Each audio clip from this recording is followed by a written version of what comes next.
American crime thriller movie no country for old man के बारे में बताऊंगा।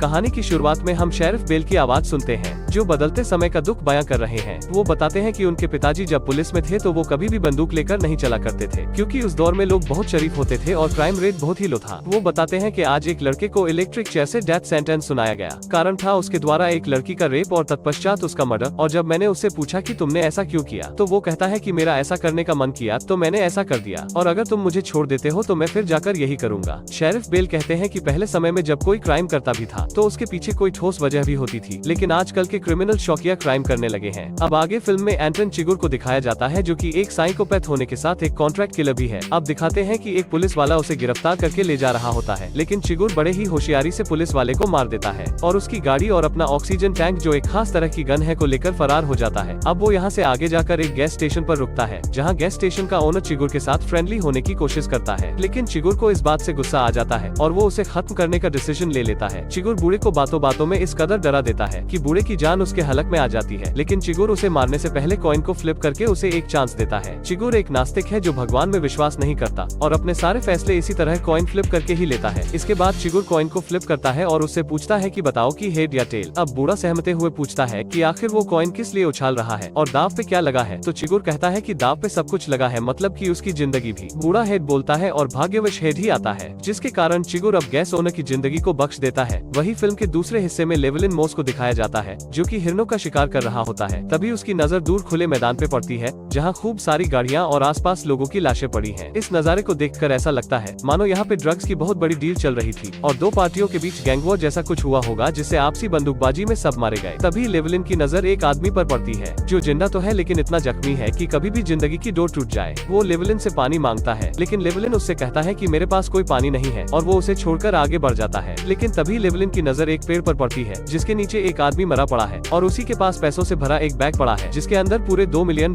भी पड़े होते हैं। अब लेवलिन इस सूटकेस को लेकर अपने घर आ जाता है और अपनी पत्नी काला जीन को बताता है कि इसके अंदर $2 मिलियन है, लेकिन वो उसको ये नहीं बताता कि ये इतना सारा पैसा उसे कहां से मिला है। इसके बाद ये दोनों सोने चले जाते हैं, लेकिन लेवलिन को उस आदमी की याद आती है जो उससे पानी मांग रहा था, और वो पानी का कैन लेकर उसी जगह वापस जाता है, लेकिन वो वहां पहुंचकर देखता है कि वो आदमी मर चुका है। तभी उस अंधेरे में लेवलिन को, जहां उसने अपनी जीप लगाई थी, एक और गाड़ी और उसके पास कुछ लोग दिखाई पड़ते हैं। वो लोग लेवलिन की गाड़ी को पंचर कर देते हैं और लेवलिन पर अंधाधुंध गोलियां चलाना शुरू कर देते हैं। लेवलिन वहां से भागना शुरू करता है और अपनी जान बचाने के चक्कर में एक नदी में छलांग लगा देता है। उसे एक गोली भी लग चुकी थी, लेकिन वो किसी तरह अपनी जान बचाते हुए नदी को पार कर जाता है। लेकिन उन बदमाशों ने उसके पीछे अपना शिकारी कुत्ता भी भेज दिया था, जिसे वो अंत समय पर गन डाउन कर देता है। अब वो जब घर पहुंचता है तो उसे देखकर उसकी बीवी काला पूरी तरह से घबरा जाती है। वो कहती है कि ये क्या हो गया। लेवलिन अपनी पत्नी से कहता है कि तुम कुछ दिनों के लिए अपनी माँ के पास चली जाओ। काला बोलती है मैं तुम्हें ऐसी हालत में छोड़कर कहीं नहीं जाने वाली। अब लेवलिन उसे समझाता है कि उसने अपनी गाड़ी वही छोड़ दी है जहां उसे वो पैसे मिले थे, और वो ट्रांसपोर्ट ऑफिस से पता लगा कि सुबह तक यहाँ पहुंच चुके होंगे। अब काला लेवलिन से पूछती है कि आखिर हमें कब तक ऐसे छुपना पड़ेगा। लेवलिन कहता है कि $2 मिलियन की बात है, वो इतनी आसानी से हमारा पीछा नहीं छोड़ेंगे, और जब तक ये मामला ठंडा नहीं हो जाता तुम अपनी माँ के साथ ही रहोगी। उधर ये ड्रग डीलर पार्टी अपना पैसा खोजने के लिए चिगुर को हायर करते हैं और साथ ही उसे बताते हैं कि उस बैग में एक ट्रैकिंग डिवाइस है, जिसे इस खास रिसीवर से ट्रैक किया जा सकता है। जैसे ही तुम उस बैग की रेंज में आओगे, ये रिसीवर उसकी ठीक लोकेशन तुम्हें दे देगा। अब चिगुर, जो कि एक साइकोपैथ है, उन दोनों को वही मार देता है और पैसों को खुद के ही पास रखने की सोचता है। चिगुर को लेवलिन का एड्रेस उसकी गाड़ी के नंबर से मिल जाता है और वो सीधे लेवलिन के घर पहुंचता है, लेकिन लेवलिन उसे वहां नहीं मिलता। वो पहले ही वहां से निकल चुका होता है और एक सस्ते से होटल में जाकर रुकता है। फिर वो उन पैसों को अपने कमरे में एसी के डक्ट में छुपा देता है और फिर यहाँ से निकलकर लेवलिन अपने लिए कुछ हथियार भी खरीदता है। अब वो जैसे ही वापस आता है तो वो देखता है कि ठीक वैसी ही गाड़ी जो उसका पीछा कर रही थी उसके होटल के सामने खड़ी है। उसे लगता है कि वो लोग उसे ढूंढते ढूंढते यहाँ तक पहुँच चुके हैं, इसीलिए वो यहाँ बिना रुके ही दूसरे होटल में चला जाता है। और फिर अगले दिन जब वो अपने पुराने होटल वापस आता है तो अपने पुराने कमरे के बगल वाला कमरा लेता है, और ये कमरा कुछ ऐसा होता है कि इसके एसी का डक्ट पहले कमरे के डक्ट से मिला होता है। अब लेवलिन दूसरे कमरे से अपना पैसा निकालना शुरू कर देता है। वहीं दूसरी तरफ चिगुर का रिसीवर भी उसे सिग्नल देना शुरू कर देता है और वो लेवलिन के होटल पहुंच जाता है और उसके पहले वाले कमरे में घुस जाता है और वहां मौजूद तीनों मैक्सिकन को गोली मार देता है।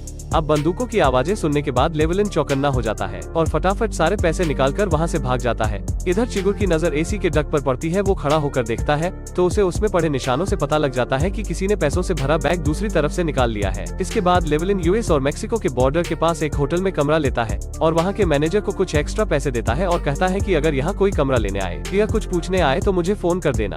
ये बोलकर वो अपने कमरे में चला जाता है और ये सोचने लगता है कि आखिर चिगुर को कैसे पता चला कि वो उस होटल में था। अब बैग की चेकिंग के दौरान लेवलिन को नोटों के बीच से एक ट्रैकिंग डिवाइस मिलता है और ये देखकर वो समझ जाता है कि आखिर चिगुर उस तक कैसे पहुंचा। तभी उसे अपने कमरे के बाहर कुछ आवाजें सुनाई देती हैं और वो अपनी गन दरवाजे की तरफ करके चौकन्ना हो जाता है। उसके बाद चिगुर बाहर से ही उस पर गोलियां चलाना शुरू कर देता है। जवाब में लेवलिन भी चिगुर पर गोलियां चला देता है और किसी तरह से कूदकर वहां से भाग जाता है, लेकिन तब तक उसे गोली लग चुकी थी और वो बुरी तरह से घायल हो चुका था। लेकिन लेवलिन अभी भी हिम्मत नहीं हारता और जाकर एक दीवार के पीछे छिप जाता है और अब लेवलिन भी चिगुर पर गोलियां चलाना शुरू कर देता है, जिससे एक गोली चिगुर के पैर में लग जाती है। अब चिगुर भी बुरी तरह से घायल हो जाता है और वहाँ से निकलने में ही अपनी भलाई समझता है। उसके बाद लेवलिन भी वहाँ से भागकर मेक्सिको चला जाता है और एक हॉस्पिटल में अपना इलाज करवाता है। इधर चिगुर को भी गोली लगी होती है, लेकिन वो अपना इलाज खुद करता है।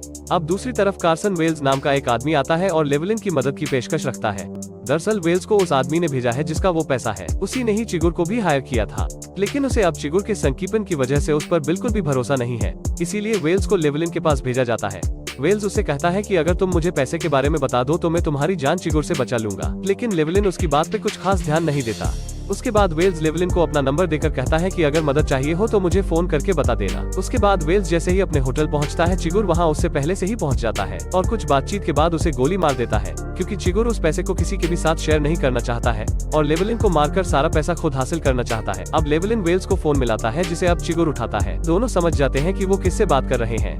चिगुर कहता है तुम मुझे सारा पैसा वापस कर दो, पर इसका मतलब ये नहीं कि मैं तुम्हें नहीं मारूंगा, बल्कि मैं तुम्हें जरूर मारूंगा, लेकिन अगर तुमने खुद से पैसा नहीं दिया तो मैं तुम्हारी बीवी को भी मार दूंगा। लेवलिन चिगुर की बात को हल्के में लेता है और उससे कहता है कि उससे पहले मैं ही तुम्हें मार दूंगा, और फिर उसका फोन काट देता है। अब लेवलिन अमेरिका वापस लौट आता है और अपनी पत्नी को फोन करके कहता है कि तुम मुझसे कल आकर मिलो, मैं तुम्हें सारे पैसे दे दूंगा और तुम्हें प्लेन में बिठाकर कहीं भेज दूंगा। लेकिन कार्ला कहती है कि मैं तुम्हें छोड़कर कहीं नहीं जाऊंगी। लेवलिन कहता है कि हमें ये करना ही पड़ेगा, क्योंकि अगर मेरे पास पैसा नहीं होगा तो वो मेरा कुछ नहीं बिगाड़ पाएगा। उसकी पत्नी मान जाती है। अब जब अगले दिन कार्ला अपनी माँ को लेकर लेवलिन के पास आ रही होती है कि एक मैक्सिकन आदमी मदद करने के बहाने से कार्ला की माँ से बातों बातों में लेवलिन का पता जान लेता है। दरअसल वो मैक्सिकन ग्रुप जिसका वो पैसा होता है काफी समय से कार्ला को फॉलो कर रहा था। अब ये लोग लेवलिन के पास पहुंचकर उसको मार देते हैं। तभी वहाँ पर पुलिस आ जाती है और जल्दबाजी के चक्कर में इन्हें पैसा नहीं मिलता। शाम को कार्ला जब वहाँ पहुँचती है तो उसे पता चलता है कि उसके पति को मार दिया गया है।